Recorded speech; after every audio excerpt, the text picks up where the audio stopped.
ഒരു ഗ്രാമത്തിൽ ദിശ എന്നു പേരുള്ള ഒരു പെൺകുട്ടി തന്റെ വൃദ്ധരായ മാതാപിതാക്കളോടൊപ്പം ജീവിച്ചിരുന്നു.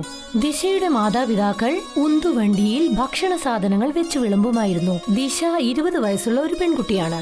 ദിവസം മുഴുവൻ പുസ്തകത്തിൽ ആണ്ടുകിടക്കും. ഒരു ദിവസം ദിശയുടെ അമ്മ അനിത അവളോട് പറഞ്ഞു, നീ ദിവസം മുഴുവൻ പുസ്തകത്തിൽ തന്നെ ഇരിക്കുന്നല്ലോ, നിന്റെ അമ്മയെ കുറച്ചൊക്കെ എന്തെങ്കിലും ഒന്ന് സഹായിച്ചൂടെ? വിവാഹത്തിന് ശേഷം ഇതൊക്കെ നിനക്ക് ഉപയോഗപ്പെടും. എന്താ അമ്മേ നിങ്ങൾ ഈ പറയുന്നത്? വീട്ടുജോലിയെല്ലാം എങ്ങനെ ചെയ്യണമെന്ന് എനിക്ക് നന്നായിട്ട് അറിയാം. മാത്രമല്ല പാചകം ചെയ്യാനും ഞാൻ പഠിച്ചിട്ടുണ്ട്. ഞാൻ പാചകം ചെയ്തു കൊടുക്കുന്ന ഭക്ഷണം അച്ഛന് എത്ര ഇഷ്ടമാണെന്ന് അറിയോ? അതൊക്കെ എനിക്ക് നന്നായിട്ട് അറിയാം. പക്ഷേ ദിവസം മുഴുവൻ പുസ്തകം വായിച്ചുകൊണ്ടിരുന്ന നിനക്ക് എന്താ കിട്ടാൻ പോകുന്നത്? ഏതെങ്കിലും ഒരു പെണ്ണിങ്ങനെ പഠിച്ചിട്ട് അതിനെന്തെങ്കിലും പ്രയോജനമുണ്ടോ? അവസാനം കല്യാണവും കഴിച്ച് കണ്ടവന്റെ വീട്ടിലെ അടുപ്പ് ഊതണം. അങ്ങനെയൊന്നും സംഭവിക്കില്ല അമ്മേ. ദിവസം മുഴുവൻ ഞാൻ പുസ്തകം വായിച്ചുകൊണ്ടിരുന്നാൽ അതിനൊരു കാര്യം ഉണ്ടാവും. പുസ്തകങ്ങളിലൂടെ ഞാൻ ഒരുപാട് കാര്യം പഠിക്കുന്നുണ്ട്. ജീവിതത്തിൽ പുതിയതായി എന്തെങ്കിലും ചെയ്യണമെന്ന് ആഗ്രഹിക്കുന്നു ഞാൻ. അവൾ പറയുന്നത് കേട്ട് ദിശയുടെ അമ്മ എന്തോ ഒന്ന് പറയാൻ തുടങ്ങി. അപ്പോഴാണ് അവിടേക്ക് ദിശയുടെ അച്ഛൻ വന്നത്. എന്റെ മകള് ദീക്ഷ പറഞ്ഞത് വളരെ ശരിയാണ്. അനിത, അവളെ ഒന്ന് പഠിപ്പിക്കേ.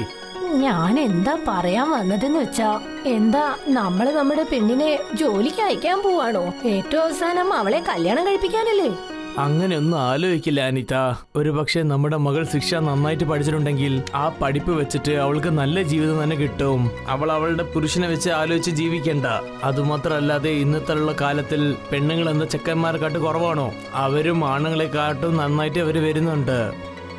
അച്ഛാ, എന്റെ സ്കൂളിൽ നിന്ന് 2 ദിവസത്തേക്കായി കാട്ടിലേക്ക് ടൂറ് പോകുന്നുണ്ട്. ഞാനും പൊയ്ക്കോട്ടെ അച്ഛാ? പക്ഷെ മാം 500 രൂപ പൈസ ചോദിച്ചു. ഇത് നോക്കുമോളെ, ഞാൻ എപ്പോഴും നിന്നെ വേണമെന്ന് ഞാൻ പറയുകയില്ല. പക്ഷെ നിനക്ക് അറിയാലോ, ഇപ്പോഴൊക്കെ എന്റെ വരുമാനം വല്ലാതെ കുറഞ്ഞിട്ടുണ്ട്. ഞാൻ ഇപ്പോൾ നിന്റെ സ്കൂൾ ഫീസും വളരെ കുറവായിട്ടാണ് കെട്ടിക്കൊണ്ടിരിക്കുന്നത്. പക്ഷെ ടൂറിന് പോകാൻ വേണ്ടി സ്കൂളിലുള്ള എല്ലാവരും നിന്റെ അടുത്ത് പണം ചോദിച്ചിട്ടുണ്ടല്ലോ. അതിപ്പോൾ എന്റെ അടുത്ത് ഇപ്പോൾ പണം ഇല്ലല്ലോ മോളെ. രമൺ പറഞ്ഞത് കേട്ടതും ദിശയുടെ മുഖം ആകെ മാറി. തന്റെ മകളുടെ വാടിത്തളർന്ന മുഖം കണ്ട് രമൺ വിഷമത്തോടെ പറഞ്ഞു, പക്ഷെ നീ വിഷമിക്കണ്ട, ഞാൻ ആരടുത്തെങ്കിലും കടം ചോദിച്ചിട്ട് ഞാൻ അത് ശരിയാക്കി തന്നേക്കാം. രമൺ പറഞ്ഞത് കേട്ടതും ദിശ സന്തോഷത്തോടെ തുള്ളിച്ചാടി.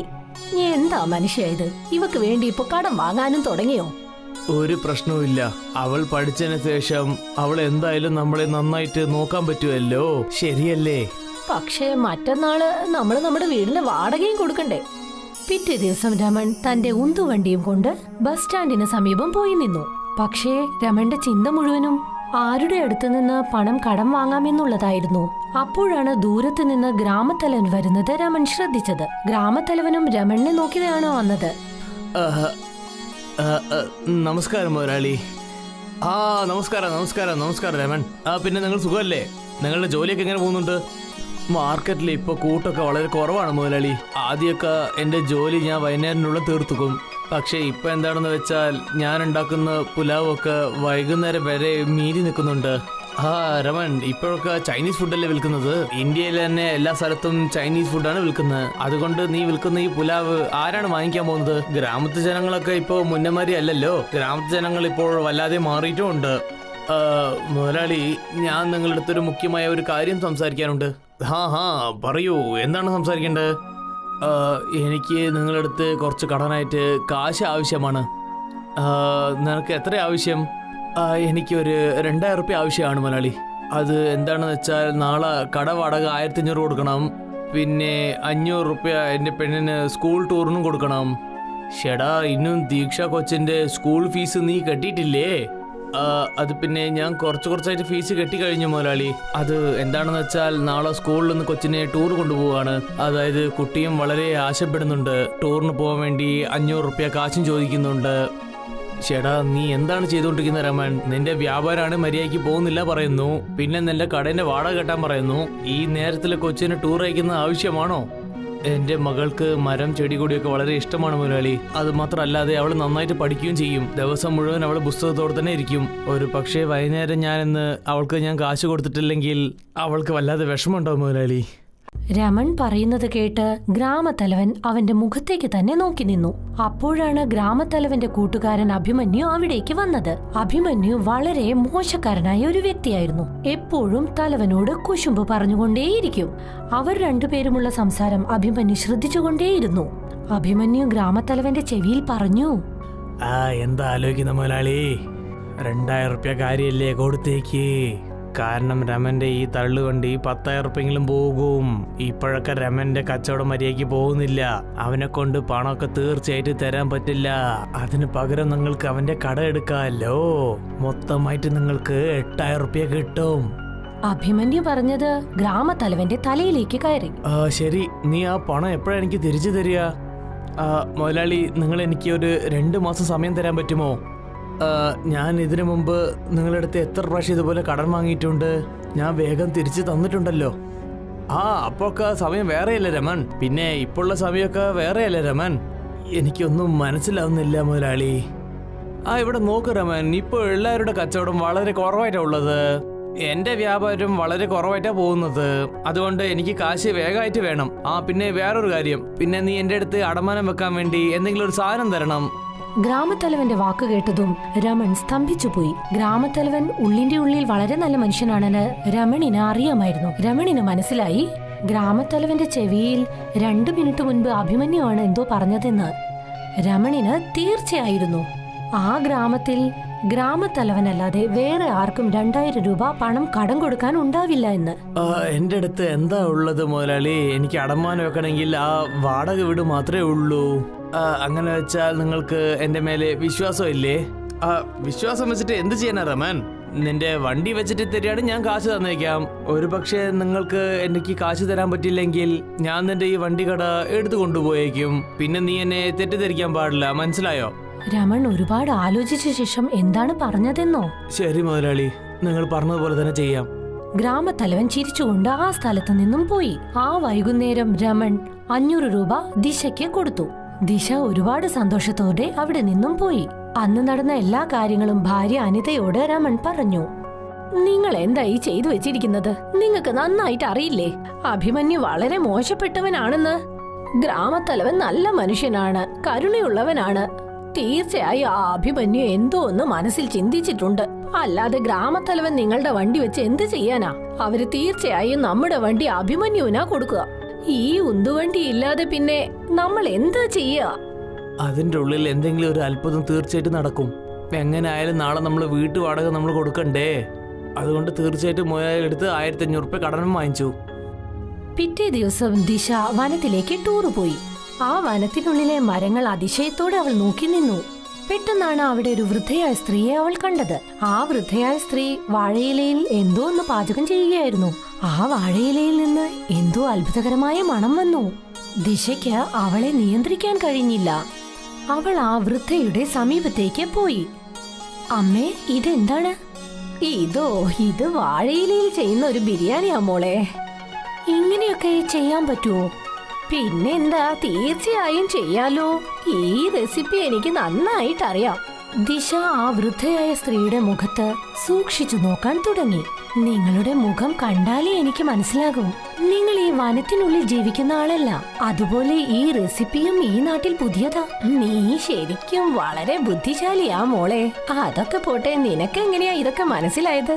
ഞാൻ ദിവസം മുഴുവനും ഇരുന്ന് പഠിക്കും. എനിക്ക് പുതിയതായി എന്തെങ്കിലും പഠിക്കണമെന്ന് ആഗ്രഹമാ. എനിക്ക് നിന്നെ ഒരുപാട് ഇഷ്ടപ്പെട്ടു മോളെ. അതൊക്കെ പോട്ടെ, എന്താ നിന്റെ പേര്? ദിശ. ദിശ, ദിശ, നീ ശരിക്കും ഒരു കാര്യം കണ്ടുപിടിച്ചു. ഞാൻ എന്റെ ബാല്യകാലത്ത് തന്നെ ഒരു പകുതി മുക്കാൽ ലോകവും കണ്ടു. എന്റെ കുടുംബത്തിലെ ബാക്കി എല്ലാവരും എന്നെ വിട്ട് വിദേശ രാജ്യങ്ങളിലേക്ക് പോയി. ആ ദിവസത്തിന് ശേഷമാണ് എന്റെ ജീവിതത്തിൽ ലോകത്തെ പറ്റി ഒരു ചിന്തയില്ലാഞ്ഞത്. പിന്നെ ഞാൻ കാട്ടിൽ ഒറ്റയ്ക്ക് ജീവിക്കാൻ തുടങ്ങി. നിങ്ങൾ എനിക്ക് ഈ റെസിപ്പി പറഞ്ഞു തരുമോ? വേറെ ആരെങ്കിലും ഇത് ചോദിച്ചതെങ്കിൽ എന്നെ കൊണ്ട് പറ്റില്ല എന്ന് പറയുമായിരുന്നു. പക്ഷെ നീ ശരിക്കും ഒരു ബുദ്ധിശാലിയാ. നിന്റെ കണ്ണിൽ കാണുന്ന ആ വെളിച്ചം പറയുന്നു നിനക്ക് ഉയരത്തിലേക്ക് എത്താൻ വളരെയധികം ആഗ്രഹം ഉണ്ടെന്ന്. ശരിക്കും ഞാൻ നിന്നോട് ഇതിന്റെ റെസിപ്പി പറഞ്ഞു തരാം. ആ വൃദ്ധ ദിശയ്ക്ക് ഇതിന്റെ റെസിപ്പി മുഴുവൻ പറഞ്ഞു കൊടുത്തു. ടൂർ കഴിഞ്ഞ് ദിശ തന്റെ വീട്ടിലേക്ക് മടങ്ങിപ്പോയി. നാളുകൾ കൊഴിഞ്ഞു വീണുകൊണ്ടേയിരുന്നു. രമണിന്റെ ജോലി പൂർണ്ണമായും നിലച്ചു. മാത്രമല്ല, ഗ്രാമത്തലവൻ അഭിമന്യുവിന്റെ വാക്ക് കേട്ട് രമണിൽ നിന്നും ആ വണ്ടി എടുത്തുകൊണ്ടുപോയി. രമണിന്റെ കച്ചവടം മുഴുവനായും നിന്നു. മാത്രമല്ല, വീട്ടുവാടക കെട്ടേണ്ട ബാധ്യതയും കൂടി വന്നു. എത്ര പ്രാവശ്യം ഞാൻ നിങ്ങളോട് പറഞ്ഞതാ, നിങ്ങളത് കേൾക്കാനേ നിന്നില്ല. മോൾ ഇത്രയും കൂടുതൽ പഠിക്കേണ്ട എന്ത് കാര്യ ഉള്ളത്?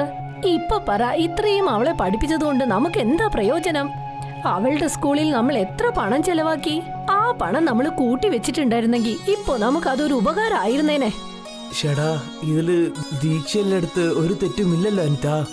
അപ്പോഴാണ് അവിടെ ദിശ വന്ന് പറഞ്ഞത്, അച്ഛാ, എന്റെ കയ്യിൽ ഒരു പ്ലാനുണ്ട്. എന്തു പ്ലാനാ മോളെ? കുറച്ചു മാസങ്ങൾക്ക് മുൻപ് ഞാൻ കാട്ടിലേക്ക് ടൂറ് പോയില്ലേ? അവിടെ ഒരു വൃദ്ധയായ അമ്മ എനിക്ക് ബിരിയാണി ചെയ്യുന്നതിന്റെ റെസിപ്പി പറഞ്ഞു തന്നിരുന്നു. എനിക്ക് എന്താ തോന്നുന്നതെന്ന് വെച്ചാ, അതേ ബിരിയാണി നമ്മൾ ഈ ഗ്രാമത്തിൽ പാചകം ചെയ്ത് വിറ്റാൽ നമുക്ക് ഒരുപാട് ലാഭം കിട്ടുമല്ലോ. നീ എന്തൊക്കെ സംസാരാ ഇത്? നീ എന്താ പറയാൻ വന്നത്? നിന്റെ അച്ഛൻ പുലാവൊക്കെയല്ലേ ചെയ്തോണ്ടിരുന്നത്?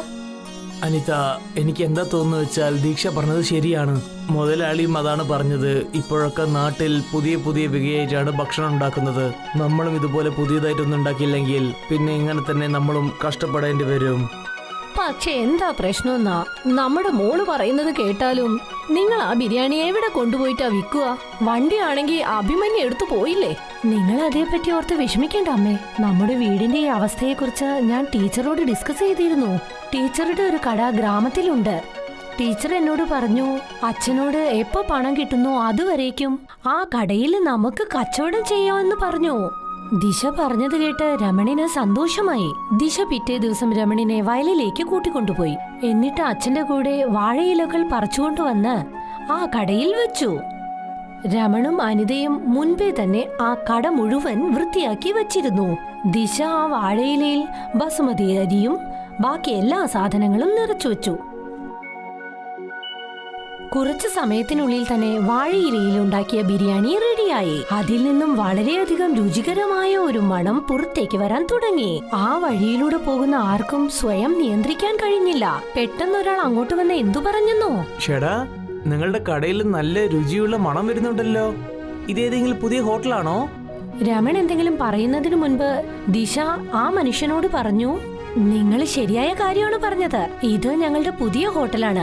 വാഴയിലയിൽ ഉണ്ടാക്കിയ ബിരിയാണി ഇവിടെ കിട്ടും. ആ മനുഷ്യൻ ഉടനെ തന്നെ പോയി ഒരു മേശയ്ക്ക് സമീപം ഇരുന്നു. എന്നിട്ട് പറഞ്ഞു, എനിക്കും കഴിക്കാൻ ഒരു പ്ലേറ്റ് തരൂ. ചൂടാറാത്ത ബിരിയാണി ദിശ ഉടനെ തന്നെ അവർക്ക് കൊണ്ടുപോയി വിളമ്പി. ആ മനുഷ്യൻ കുറച്ചു സമയത്തിനുള്ളിൽ 5-6 പ്ലേറ്റ് ബിരിയാണി അകത്താക്കി. വളരെ നന്നായിട്ടുണ്ട്. എത്രയായി? 2000 രൂപ. ആ മനുഷ്യനും വളരെ സന്തോഷത്തോടെ 2000 രൂപ ദിശയ്ക്ക് കൈമാറി. ആ മനുഷ്യൻ ഒരു നഗരവാസിയാണ്. മാത്രമല്ല ഒരു ഫേമസ് യൂട്യൂബറും. ചേട്ടാ, ഇതുപോലുള്ള ഭക്ഷണം എന്റെ ജീവിതത്തിൽ ആദ്യമായിട്ടാണ് കഴിക്കുന്നത്. ഇതുപോലുള്ള ഭക്ഷണം തീർച്ചയായിട്ടും നാട്ടിൽ എവിടെയും കിട്ടില്ലെന്ന് തോന്നുന്നു. ഒരു പക്ഷേ നിങ്ങൾക്ക് പ്രശ്നമില്ലെങ്കിൽ ഞാൻ നിങ്ങളെ ഒരു ഫോട്ടോ എടുത്തോട്ടെ. പിന്നെ നിങ്ങൾ ഈ വാഴയില ബിരിയാണി പറ്റി ഞാൻ സോഷ്യൽ മീഡിയയിൽ ഇട്ടോട്ടെ. ഓ, ഇട്ടോളൂ. അത് ഞങ്ങളുടെ ഹോട്ടലിന് വളരെയധികം സഹായമാവും. ആ മനുഷ്യൻ വാഴയിലയിൽ ബിരിയാണിയുമായി നിൽക്കുന്ന ദിശയുടെ ഫോട്ടോ എടുത്തു.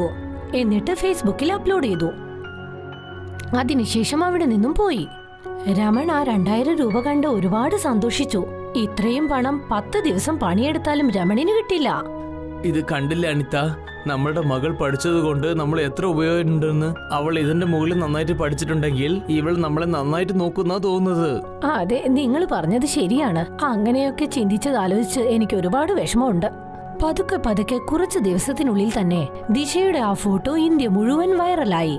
ദൂരദേശങ്ങളിൽ നിന്ന് പോലും ആളുകൾ ദിശയുടെ വാഴയില ബിരിയാണി കഴിക്കാനായി വന്നു. കുറച്ചു മാസങ്ങൾക്ക് ശേഷം രമൺ ആ കട ടീച്ചറിൽ നിന്നും വില കൊടുത്തു വാങ്ങി. ഇപ്പോൾ രമൺ വളരെ മനോഹരമായ ഒരു വീടും കെട്ടി. ഇപ്പോൾ ആ ഗ്രാമം ദിശയുടെ ഗ്രാമം എന്ന പേരിലാണ് ലോകം മുഴുവൻ അറിയപ്പെടുന്നത്. പക്ഷേ ഈ കാര്യം അഭിമന്യുവിന് ഒട്ടും രസിച്ചില്ല. അവൻ ഗ്രാമത്തലവനോട് പറഞ്ഞു, മുതലാളി, ഇത് നിങ്ങൾക്ക് വളരെ ഇൻസൾട്ടാണ്. നിങ്ങളുടെ ഗ്രാമം നിങ്ങളെ കൊണ്ട് ഫേമസ് ആവാതെ ആ ദീക്ഷനെ കൊണ്ടാണ് ഫേമസ് ആവുന്നത്. ഗ്രാമത്തലവൻ അഭിമന്യുവിനോട് എന്തോ പറയാൻ വന്നു. അപ്പോഴാണ് ഗ്രാമത്തലവന്റെ ഭാര്യ ദേഷ്യത്തോടെ അങ്ങോട്ട് വന്ന് പറഞ്ഞത്, ഇനി എങ്ങാനും നീ ഈ വീട്ടിലേക്ക് വന്നാലുണ്ടല്ലോ. നീ എന്താ സംസാരിക്കുന്നത്? അഭിമന്യു എന്റെ സുഹൃത്തല്ലേ? ഇവൻ നിങ്ങളുടെ കൂട്ടുകാരനല്ല, നിങ്ങളുടെ ശത്രുവാണ്. നിങ്ങൾ ആ ദിശയ്ക്ക് ഒരു സമ്മാനമാണ് കൊടുക്കേണ്ടത്. അവളെ കൊണ്ട് നമ്മുടെ ഗ്രാമം ലോക പ്രശസ്തമായി, അറിയില്ലേ? നമ്മുടെ കുഞ്ഞുങ്ങൾക്കെല്ലാം അവൾ എന്തൊരു പ്രോത്സാഹനമാണ്. ഈ അഭിമന്യു ആണെങ്കിലോ എപ്പോ നോക്കിയാലും നമ്മുടെ ഗ്രാമത്തിലെ ആളുകളെ കുറിച്ച് എന്തെങ്കിലും ഒന്ന് പറഞ്ഞുകൊണ്ട് വരും, അറിയില്ലേ? ഇവനെ കൊണ്ട് നിങ്ങളുടെ പേര് മോശമായി പോവുകയുള്ളൂ. എന്താ അത് നിങ്ങൾ മനസ്സിലാക്കാത്തത്? ഗ്രാമത്തലവന് ഭാര്യ പറഞ്ഞത് മനസ്സിലായി. അവർ അഭിമന്യുവിന്റെ കഴുത്തു പിടിച്ച് പുറത്താക്കി. അന്നു വൈകുന്നേരം ഗ്രാമത്തലവനും പത്നിയും കൂടി രമണിന്റെ കടയിലേക്ക് ബിരിയാണി കഴിക്കാനായി പോയി. എന്നോട് ക്ഷമിക്കൂ രമൻ, ഞാൻ നിന്റെ അടുത്ത് വളരെ മോശമായിട്ടാണ് പെരുമാറിയത്. അഭിമന്യന്റെ വർത്താനം കേട്ടിട്ട് ഞാൻ നിന്റെ കടയെ ഞാൻ എടുത്തു കൊണ്ടുപോയി. എന്നോട് ക്ഷമിക്കണം. അതൊന്നും പ്രശ്നമല്ല മുതലാളി, ഇതൊക്കെ ഈശ്വരന്റെ ലീലയാണ്. ഒരുപക്ഷെ നിങ്ങൾ അങ്ങനെ ചെയ്തിട്ടില്ലെങ്കിൽ ഞാൻ ഇന്ന് ഇത്ര വലിയ ആളായിട്ടുണ്ടാവുമെന്ന് അറിയില്ല. ഞാൻ എത്ര വലിയ ആളായാലും ശരി മുതലാളി, എപ്പോഴും ഞാൻ നിങ്ങൾക്ക് മര്യാദയെ തരുള്ളൂ. കാരണം നിങ്ങളല്ലേ ഈ ഗ്രാമത്തിന്റെ മുതലാളി. ദിശയുടെ വാഴയില ബിരിയാണി കഴിക്കാനായി ഇന്നും വളരെയധികം ജനങ്ങൾ കടയിലേക്ക് വരുന്നു. ഒരു കാട്ടിൽ ഒരു വലിയ കുളമുണ്ടായിരുന്നു. അതിനകത്ത് നിറയെ ഞണ്ടുകളും മീനുകളും ഉണ്ടായിരുന്നു. അവിടെ തന്നെ ഒരു ദുഷ്ടനായ കൊക്കും ഉണ്ടായിരുന്നു. അവൻ അവരെ എപ്പോഴും പിടിച്ചു തിന്നുമായിരുന്നു. ഓരോ ദിവസം കഴിയുന്തോറും മീനുകൾക്കും ഞണ്ടുകൾക്കും പേടിയായി തുടങ്ങി. പക്ഷെ ഇന്നത്തെ അവസ്ഥ കുറച്ച് വ്യത്യസ്തമായിരുന്നു. എന്തു പറ്റി കൊറ്റിച്ചേട്ടാ? എന്താ ഇങ്ങനെ വിഷമിച്ചിരിക്കുന്നത്? എന്താ ഞങ്ങളെ ഒന്നും ഇന്ന് പിടിച്ചു തിന്നുന്നില്ലേ? എന്തു പറ്റി കുട്ടിച്ചേട്ടാ, പറഞ്ഞോളൂ. ഈ കാടിനെ നശിപ്പിക്കാൻ പോവാണെന്നുള്ള ഒരു വാർത്ത ഞാൻ കേട്ടു. പിന്നെ ഈ കുളവും ഉണ്ടാവില്ല, ഈ മരങ്ങളൊന്നും ഉണ്ടാവില്ല. നിങ്ങളെല്ലാവരും മരിച്ചു പോകും. എനിക്കെന്താ, പറന്ന് പറന്ന് മറ്റൊരു കാട്ടിലേക്ക് പോകാൻ എനിക്ക് സാധിക്കും. ഓ, എനിക്ക് നിങ്ങളെ കുറിച്ച് ആലോചിക്കുമ്പോൾ സങ്കടം തോന്നുന്നു. കൊക്കിന്റെ വാക്കുകൾ കേട്ടപ്പോൾ എല്ലാവരും പരിഭ്രാന്തരായി. അവർക്കെങ്ങനെ അവിടെ നിന്ന് രക്ഷപ്പെടാമെന്നും അവർ ചിന്തിച്ചു. അതിൽ നിന്നും ഒരു മീൻ ഞണ്ടിനോട് പറഞ്ഞു, നോക്കൂ കൊറ്റിച്ചേട്ടാ, ഞങ്ങളെയും നിങ്ങളെ കൂടെ കൂട്ടിക്കൊണ്ടുപോകാൻ പറ്റുമോ? അത് നിങ്ങൾക്ക് നല്ലൊരു കാര്യമായിരിക്കുമല്ലോ. നിങ്ങൾക്ക് ഞങ്ങളെ അവിടെ കൊണ്ടുപോയി തിന്നാലോ. കൊക്ക് മറ്റൊരു കുളത്തിലേക്ക് അവരെ എത്തിക്കുകയാണെങ്കിൽ ബാക്കി പിന്നീട് ആലോചിക്കാമെന്ന് മീൻ ചിന്തിച്ചു. പക്ഷേ എല്ലാവരെയും ഒരുമിച്ച് കൊണ്ടുപോകാൻ എനിക്ക് കഴിയില്ല. എന്റെ കൊക്കിൽ എല്ലാവർക്കും ഒരുമിച്ച് കയറാൻ കഴിയില്ലല്ലോ. ഒരു പ്രശ്നവുമില്ല, ഓരോരുത്തരെയായിട്ട് കൊണ്ടുപോയാൽ മതി. ആ, നിങ്ങൾ ഓരോരുത്തരെയായി അവിടെ കൊണ്ടുപോയിട്ടാ മതി. അതുവരെ ഞങ്ങൾ എല്ലാം ഇവിടെ കാത്തിരുന്നോളാം. ഓക്കെ, അത് നല്ലൊരു ഐഡിയയാണ്. ഒരാളെ മാത്രമേ കൊക്കിൽ ഒതുക്കി എനിക്ക് കൊണ്ടുപോകാൻ കഴിയുള്ളൂ. ഇത്രയും പറഞ്ഞ കൊക്കിന് വലിയ സന്തോഷമായി. എന്തുകൊണ്ടെന്നാൽ മുമ്പൊക്കെ തന്നെ പേടിച്ചോടിയ മീനുകൾ ഇന്ന് തന്റെ സഹായം ചോദിച്ച് തന്റെ മുന്നിലെത്തിയിരിക്കുന്നു. ഇന്നെല്ലാരും എന്റെ അടുത്തെത്തിയല്ലോ. പണ്ടൊക്കെ എനിക്ക് വിശക്കുമ്പം ഇവരെന്നെ എത്ര കഷ്ടപ്പെടുത്തിയിരുന്നു. ഓർക്കാൻ വയ്യ, ഇപ്പൊ എന്റെ സഹായം ചോദിച്ചു വന്നിരിക്കുന്നു. മണ്ടൻ മീനുകൾ. അങ്ങനെ കൊക്ക് മീനുകളെ അടുത്ത കുളത്തിലേക്ക് കൊണ്ടുപോകാൻ തയ്യാറായി. ആദ്യത്തെ മീനിനെ കൊക്കിലൊതുക്കി അവൻ കൊണ്ടുപോയി. കുറച്ചു ദൂരം കഴിഞ്ഞപ്പോൾ അവനൊരു പാറക്കെട്ടിലിരുന്നു. കൊറ്റിച്ചേട്ടാ, ഇവിടെ ഒരു കുളവും കാണാൻ പറ്റുന്നില്ലല്ലോ. ഇതേതോ ഒരു മരുഭൂമി പോലെയുണ്ട്. അതെ, സത്യമാണ് പറഞ്ഞത്. ഇവിടെ ഒരു കുളവുമില്ല. എന്നെ നീ ഒരുപാട് കളിയാക്കുകയല്ലേ. ഇനി നിനക്ക് ചിരിക്കാൻ സാധിക്കില്ല. കൊക്ക് മീനിനെ പിടിച്ചു വിഴുങ്ങി. അടുത്ത മീനിനെ പിടിക്കാനായി കൊക്ക് വീണ്ടും കുളത്തിനടിയിലേക്ക് പോയി. അടുത്തതിനെയും കൂട്ടി അവൻ വീണ്ടും പാറക്കെട്ടിനടുത്തെത്തി. അയ്യോ, ഞങ്ങൾ നിന്നെ വിശ്വസിച്ചതല്ലേ. നീ ഇത്രയ്ക്ക് ദുഷ്ടനാണോ? നീ ഞങ്ങൾക്ക് വാക്ക് തന്നതല്ലേ കൊറ്റിച്ചേട്ടാ? രണ്ടാമത്തെ മീനിനെയും കൊക്ക് തിന്നുകഴിഞ്ഞു. അങ്ങനെ രണ്ടാമത്തെ കുളത്തിലേക്ക് എത്തിക്കാമെന്നും പറഞ്ഞ് ഓരോരോ മീനുകളെ കൊക്ക് തിന്നു തീർത്തു. അങ്ങനെ ഞണ്ടിന്റെ അവസരം വന്നു. കൊക്കിന്റെ കൂടെ പോരുകയായിരുന്ന ഞണ്ട് താഴെ വഴിയിൽ നിറയെ മീനിന്റെ മുള്ളുകൾ കിടക്കുന്നത് കണ്ടു. പേടിയായപ്പോൾ അവൻ കൊറ്റിയോട് ചോദിച്ചു, കൊക്ക് ചേട്ടാ, നമ്മൾ എങ്ങോട്ടാ പോകുന്നത്? ഇവിടെ കുളമൊന്നും കാണുന്നില്ലല്ലോ. താഴെ ഒരു ഒഴിഞ്ഞ മൈതാനമാണല്ലോ കാണുന്നത്. ആ, നിനക്കെന്നെ മനസ്സിലായെന്ന് തോന്നുന്നു ഞണ്ടേ. ഇനി മനസ്സിലാക്കിയിട്ടൊന്നും ഒരു കാര്യവുമില്ല. ഇതൊക്കെ നിങ്ങൾ മുന്നേ ചിന്തിക്കണമായിരുന്നു. ഇപ്പോ മീനുകളെ പോലെ ഞാൻ നിന്നെയും തിന്നാൻ പോവുകയാണ്. ആ, എനിക്ക് വലിയ സന്തോഷമായി. പക്ഷേ ഞണ്ടുമൊട്ടും വിട്ടുകൊടുത്തില്ല. അവന് കൊറ്റിയോട് വലിയ ദേഷ്യം തോന്നി. അവൻ കൊറ്റിയുടെ കഴുത്ത് ദേഷ്യത്തോടെ ഇറുക്കി പിടിച്ചു. എന്നിട്ട് ശ്വാസം മുട്ടിച്ചു. എടാ ദുഷ്ടൻ കൊക്കെ, നീ സൂത്രത്തിൽ എന്റെ സുഹൃത്തുക്കളെയെല്ലാം കൊന്നു തിന്നുവല്ലേ? ഞാൻ നിന്നെ വിടാൻ പോകുന്നില്ല. ഇനി നീ ഒരിക്കലും മീനുകളെ തിന്നാൻ പോകുന്നില്ല. ഞണ്ട് കൊക്കിന്റെ കഴുത്തിൽ ഇറുക്കി പിടിച്ചതുകൊണ്ട് അതിന് പറക്കാനും കഴിഞ്ഞില്ല. താഴെ പാറയിലേക്ക് വീണ കൊക്കും ഞണ്ടും ഉടനെ തന്നെ മരണപ്പെട്ടു. ഇങ്ങനെ സ്വന്തം ജീവൻ നഷ്ടപ്പെടുത്തിയിട്ടാണെങ്കിലും ബാക്കിയുള്ള മീനുകളെ രക്ഷിക്കാൻ ഞണ്ടിന് കഴിഞ്ഞു.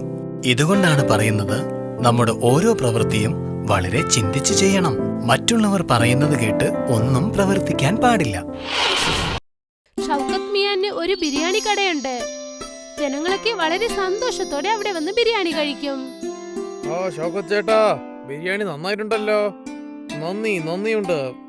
ബിരിയാണിയുടെ രുചി നന്നായിരുന്നത് കൊണ്ട് അദ്ദേഹത്തിന്റെ വരുമാനവും അധികരിച്ചുകൊണ്ടേയിരുന്നു. ഷൗക്കത്ത് മിയ ഓരോ മാസവും 30,000 രൂപ തന്റെ അമ്മയുടെ കയ്യിൽ നൽകും. മോനെ, ഇപ്പോഴൊക്കെ നിന്റെ വരുമാനം നല്ല രീതിക്ക് വരുന്നുണ്ട്. അതുകൊണ്ട് ഞാൻ ആലോചിക്കാൻ നിന്നെ കല്യാണം കഴിപ്പിച്ചാലോ എന്ന്. മാത്രമല്ല, ഞാൻ ഒറ്റയ്ക്ക് എത്ര ദിവസമായി ഈ വീട്ടിലെ ജോലിയൊക്കെ നോക്കുന്നത്. എന്നെ കൊണ്ട് തീരെ വയ്യ മോനെ. നിന്റെ കല്യാണം കഴിഞ്ഞതിന് ശേഷം നദീമിന്റെ കല്യാണവും കഴിപ്പിക്കാം. അയ്യോ അമ്മി, എനിക്കിന്നും കല്യാണ വയസ്സായിട്ടില്ല. ആദ്യം നിങ്ങൾ ചേട്ടനും കല്യാണം കഴിപ്പിക്കൂ. ശരി അമ്മേ, നിങ്ങൾക്ക് ഏത് പെണ്ണിന് ഇഷ്ടമായിട്ടുണ്ടോ ആ പെണ്ണിന് ഞാൻ കല്യാണം അയച്ചോളാം. അങ്ങനെ പറ ചേട്ടാ. ഇതാണ് ഞാൻ നോക്കിയത് ഷൗക്കത്തേട്ടാ. ഷൗക്കത്തിന്റെ അമ്മ അവന് വേണ്ടി ഒരു പെൺകുട്ടിയെ നോക്കി. സന വളരെ പഠിച്ച പെൺകുട്ടിയാണ്. പിന്നെ അവൾ ആഹാരവും നന്നായിട്ട് ഉണ്ടാക്കും. കുറച്ചു ദിവസങ്ങൾക്കകം ഷൗക്കത്തിന്റെയും സനയുടെയും കല്യാണം കഴിഞ്ഞു. അതിനുശേഷം സന വീട്ടിലെ എല്ലാ ജോലികളും നോക്കി നടത്തി. മോനെ, നിന്റെ കൈകൊണ്ട് ചെയ്യുന്ന ആഹാരം എപ്പോഴും നല്ല രുചിയുള്ളതായിരിക്കും. അതെ ചേട്ടത്തി, പക്ഷേ ഞങ്ങൾ ചേട്ടൻ ഉണ്ടാക്കുന്ന പോലെ ബിരിയാണി ആർക്കും ഉണ്ടാക്കാൻ പറ്റില്ല ചേട്ടത്തി. അതെ, അതും ശരിയാണ്. ഇദ്ദേഹത്തിന്റെ കൈകൊണ്ട് ചെയ്ത ബിരിയാണി കഴിച്ചു നോക്കിയാലല്ലേ എനിക്കും അതിന്റെ രുചി അറിയാവൂ. ചേട്ടാ, ഇന്ന് എല്ലാവർക്കും നിങ്ങൾ ബിരിയാണി കൊണ്ടുവരണം. ശരി മോനെ, കൊണ്ടുവരാം. ഷൗക്കത്തിന്റെ ബിരിയാണി വളരെ രുചിയുള്ളതാണ്. അവൻ എപ്പോഴേക്ക് ബിരിയാണി ചെയ്യാൻ തുടങ്ങുന്നോ അപ്പോഴേക്ക് അതിന്റെ മണം ഗ്രാമം മൊത്തം മണക്കും. പിന്നെ ഉടനെ കസ്റ്റമേഴ്സ് കഴിക്കാനെത്തും. എന്താ ചേട്ടാ, ബിരിയാണി തയ്യാറായില്ലേ? ഇല്ല ചേട്ടാ, ഇനി ഒരു 10 മിനിറ്റ് ആവും. ശരി, ഞാൻ ഇവിടെ തന്നെ നിന്നോളാം. കസ്റ്റമേഴ്സ് ഷൗക്കത്തിന്റെ ബിരിയാണിക്ക് വേണ്ടി കാത്തിരുന്ന് കഴിച്ചിട്ട് പോകും. അതുവരെ എല്ലാം നല്ല രീതിക്കാണ് പോയിക്കൊണ്ടിരുന്നത്. ഈ അംഷദ് ചേട്ടൻ ആവശ്യമില്ലാതെ നമ്മളുടെ അധ്വാനമാണ് നശിപ്പിക്കുന്നത്. ഞാൻ എന്തെങ്കിലും ചെയ്തേ പറ്റുള്ളൂ. ഞാനും വില കുറയ്ക്കാൻ പോവുകയാണ്. ഷൗക്കത്തും ബിരിയാണിയുടെ വില അധികമാക്കി 80 രൂപയാക്കി. ദിവസവും നമ്മൾ ഈ ബിരിയാണിയാണ് കഴിക്കാൻ പോകുന്നത്. വരൂ, ഇന്ന് നമുക്ക് അവിടെ പോയി കഴിച്ചു നോക്കാം. ശരി. ഒരുപാട് കസ്റ്റമേഴ്സ് പുതിയ ബിരിയാണി കഴിക്കാനായി അംജത്തിന്റെ കടയിലേക്ക് പോയി. പക്ഷെ അംജത്തിന്റെ കയ്യിൽ ഒരു പുതിയ മാന്ത്രികതയുണ്ടായിരുന്നു. ഒരു വട്ടം അവന്റെ ബിരിയാണി ആരെങ്കിലും കഴിച്ചാൽ വീണ്ടും അതേ കടയ്ക്ക് അവർ തിരിച്ചെത്തും. ഇന്നലെ പോയി ഞാൻ ബിരിയാണി കഴിച്ചില്ലേ? വരൂ, നമുക്ക് അവിടെ തന്നെ പോയി കഴിക്കാം. ആ തീർച്ചയായും, ആ ബിരിയാണി മറക്കാനേ പറ്റില്ല. പതുക്കെ ഷൗക്കത്തിന്റെ കടയിൽ ആരും വരാതെയായി. ഇതൊക്കെ കുറച്ചു ദിവസം ഇങ്ങനെ നടക്കുക. അംജത്തിന്റെ കട പുതിയതല്ലേ, അതുകൊണ്ട് കസ്റ്റമേഴ്സ് ഒക്കെ അവന്റെ ബിരിയാണി ടേസ്റ്റ് ചെയ്ത് നോക്കുകയാണ്. കുറച്ചു ദിവസം കഴിഞ്ഞിട്ട് എന്റെ കസ്റ്റമേഴ്സ് ഒക്കെ എന്റെ അടുത്ത് തന്നെ തിരിച്ചു വരും. ഷൗക്കത്ത് ഇവിടെ എന്താണ് സംഭവിക്കുന്നതെന്ന് മനസ്സിലാക്കുന്നതിന് മുൻപ് തന്നെ അവന്റെ മൊത്തം വരുമാനവും ഒരുപാട് കുറഞ്ഞുപോയി. ഇപ്പോൾ വീട്ടിലെല്ലാരും വളരെ വിഷമത്തിലാണ്. എന്തുപറ്റി ഷൗക്കത്ത്? നീ എന്തിനാ ഇത്രയും വിഷമിച്ചിരിക്കുന്നത്? ഞാൻ എന്തെന്ന് പറയണ്ടമ്മേ, എന്റെ കടയുടെ അടുത്ത് തന്നെ ഇന്നൊരു ബിരിയാണി കടയും വെച്ചിട്ടുണ്ട്. പയ്യെ എന്റെ കസ്റ്റമേഴ്സ് ഒക്കെ അങ്ങോട്ടാണ് പോകുന്നത്. ഇങ്ങനെ തന്നെ പോയിക്കൊണ്ടിരുന്ന പിന്നെ ഒരു ദിവസം ഞാൻ എന്റെ കട മൂടിയിട്ട് തന്നെ വീട്ടിലേക്ക് പോണം. തീർച്ചയായും അങ്ങനെയൊന്നും നടക്കില്ല മോനെ. ദൈവമുണ്ട്. ഇടയ്ക്കിടയ്ക്ക് കുറച്ച് ദിവസം ഇങ്ങനെ കഷ്ടപ്പാടുണ്ടാകും. ഞാൻ അങ്ങനെ തന്നെയാണ് വിശ്വസിച്ചോണ്ടിരിക്കുന്നത് അമ്മേ. ഷൗക്കത്തിന്റെ വിഷമം കണ്ട് വീട്ടിലെ എല്ലാ ആൾക്കാരും ഒരുപാട് വിഷമത്തിലായിരുന്നു. അന്ന് രാത്രി സന ഷൗക്കത്തിനോട് എന്താ കാര്യമെന്ന് ചോദിച്ചു. ഒരുപക്ഷെ വില അധികമായതുകൊണ്ട് കസ്റ്റമേഴ്സ് വേറെ കടയിലേക്ക് പോയെങ്കിൽ നമ്മൾ എന്തുകൊണ്ട് വില കുറച്ചു കൊടുത്തുകൂടാ? പറയൂ. നമുക്ക് എങ്ങനെ വില കുറയ്ക്കാൻ പറ്റും സന? ഒരു പ്ലേറ്റ് ബിരിയാണിന്റെ വില തന്നെ ചെലവ് 50 റുപ്യാവും സന. അത് നമ്മൾ 80 റുപ്യക്കാണ് വിൽക്കുന്നത്. വെറും 30 റുപ്യാണ് നമുക്ക് ലാഭം കിട്ടുന്നത്. പിന്നെ ഇതും നമ്മൾ കുറച്ചാൽ പിന്നെ വീട്ടു ചെലവൊക്കെ എങ്ങനെ നമ്മൾ നോക്കാൻ പറ്റും? എങ്കിൽ നമ്മൾ വില കുറഞ്ഞ സാധനങ്ങൾ വാങ്ങി ബിരിയാണി ചെയ്താൽ എങ്ങനെയിരിക്കും? എങ്കിൽ കുറഞ്ഞ വിലയ്ക്ക് കൊടുക്കാമല്ലോ. ബിരിയാണിക്ക് നമ്മൾ ഉപയോഗിക്കുന്ന അരിയാണ് വളരെ വില കൂടിയത്. അതുമാത്രല്ലാതെ ബാസ്മതി അരി എങ്ങനെ വില കുറഞ്ഞത് കിട്ടുക? പിന്നെ ബാസ്മതി അരി ഞാൻ സാധാരണ അരിയായിട്ട് മാറ്റാൻ പറ്റില്ലല്ലോ. അങ്ങനെയാണെങ്കിൽ നമ്മൾ ബസുമതി റൈസിന് പകരം വേറെ എന്തെങ്കിലും സാധനം കൊണ്ട് ബിരിയാണി ഉണ്ടാക്കിയാലോ? അങ്ങനെ വെച്ചാൽ? അതായത് മാഗി. മാഗി കൊണ്ട് ഒരുപാട് ആൾക്കാർ ഒരുപാട് ഡിഷ് ചെയ്യുന്നുണ്ട്. നമ്മൾ എന്തുകൊണ്ട് ബിരിയാണി ചെയ്ത് നോക്കിക്കൂടാ? നമ്മുടെ ചിലവും കുറയുമല്ലോ. മാഗി ബിരിയാണിയോ? ഇത് ഞാൻ ആദ്യമായിട്ടാണ് കേൾക്കുന്നത്. ഇപ്പോഴൊക്കെ വ്യത്യസ്തമായ സാധനങ്ങൾക്കാണ് നല്ല ഡിമാൻഡ്. ഒരു വട്ടം നമുക്ക് ശ്രമിച്ചു നോക്കാമെന്നേ. ശരി, ഇപ്പൊ ഒന്നും അത്ര വലുതായിട്ട് പോകുന്നില്ല, നമുക്ക് അതും ശ്രമിച്ചു നോക്കാലോ. അടുത്ത ദിവസം ഷൗക്കത്ത് എന്നത്തെയും പോലെ ബിരിയാണി ചെയ്യാൻ തുടങ്ങി. പക്ഷേ ഇന്നത്തെ ദിവസം ബസുമതി റൈസിനു പകരം മാഗി ഇട്ട് ചെയ്തു. മാഗി ബിരിയാണി പെട്ടെന്ന് റെഡിയായി. അതിന്റെ ചിലവും കുറവായിരുന്നു. അതുകൊണ്ട് ഷൗക്കത്ത് വിലയും 50 രൂപയാക്കി മാറ്റി. പുറത്ത് വലിയൊരു ബോർഡും വെച്ചു, മാഗി ബിരിയാണി 50 രൂപ. അതെ, മാഗി ബിരിയാണി പറയുന്നില്ല, അതെന്താണ്? മാഗി എന്താ അറിയാ, ബിരിയാണി എന്താണെന്ന് അറിയാം, പക്ഷേ ഈ മാഗി ബിരിയാണി എന്താണെന്ന് അറിയില്ലല്ലോ. ശരി, വാ നമുക്ക് അത് കഴിച്ചു നോക്കാം. ആഹാ, മാഗി ബിരിയാണി എന്നുള്ള ആ പേര് കണ്ടതും ഒരുപാട് കസ്റ്റമേഴ്സ് അവിടേക്ക് കഴിക്കാൻ വന്നു. വാവ് വാവ്, വളരെ സൂപ്പർ ആയിട്ടുണ്ട്. ഇതുപോലുള്ള മാഗി ബിരിയാണി ഞാൻ കഴിച്ചിട്ടേ ഇല്ല. അതെന്താണെന്ന് വെച്ചാൽ ഇത് വെറും മാഗി അല്ല, ഇത് മാഗി ബിരിയാണിയാണ്. ഓ എന്റെ ചേട്ടാ, ഇതുപോലുള്ള മാഗി ബിരിയാണി ഞാൻ കഴിച്ചിട്ടേ ഇല്ല. നന്ദി നന്ദി. കസ്റ്റമേഴ്സിന് ഷൗക്കത്തിന്റെ ആ ബിരിയാണി ഒരുപാട് ഇഷ്ടമായി. അന്ന് ഷൗക്കത്തിന്റെ ബിരിയാണി കടയുടെ വെളിയിൽ ഒരുപാട് ആൾക്കാരുണ്ടായിരുന്നു. മാഗി ബിരിയാണി ഉള്ളത് ചേട്ടാ, അയ്യ അരിയുടെ ബിരിയാണി കട നന്നായിട്ടുണ്ട്. ഇന്ന് മുതൽ നമുക്ക് മാഗി ബിരിയാണി കഴിക്കാം. ഷൗക്കത്ത് സന്തോഷത്തോടെ വീട്ടിലേക്ക് പോയി. എന്നിട്ട് ഈ സന്തോഷ വാർത്ത തന്റെ ഭാര്യയെ അറിയിച്ചു. ഇത് കേട്ട് അവളും സന്തോഷപ്പെട്ടു. ഈ മാസം ഷൗക്കത്തിന്റെ വരുമാനം നല്ല രീതിയിലുണ്ടായിരുന്നു. ആ മാസ അവസാനം ഷൗക്കത്ത് തന്റെ അമ്മയുടെ കയ്യിൽ 40,000 രൂപ കാശ് നൽകി. ഇത്രയുമോ? അതെ അമ്മേ, സനയുടെ മാഗി ബിരിയാണിന്റെ ഐഡിയ നന്നായിട്ട് വർക്കൗട്ട് ആയിട്ടുണ്ട്. ഡബിൾ വരുമാനമാണ് വരുന്നത്. വീണ്ടും ഒരു വട്ടം അവരെല്ലാരും സന്തോഷത്തോടെ ആയിരുന്നു. അവരുടെ കഷ്ടവും മാറി, കാരണം അവരുടെ വരുമാനം അധികരിച്ചു. മാഗി ബിരിയാണി ഫേമസ് ആയി.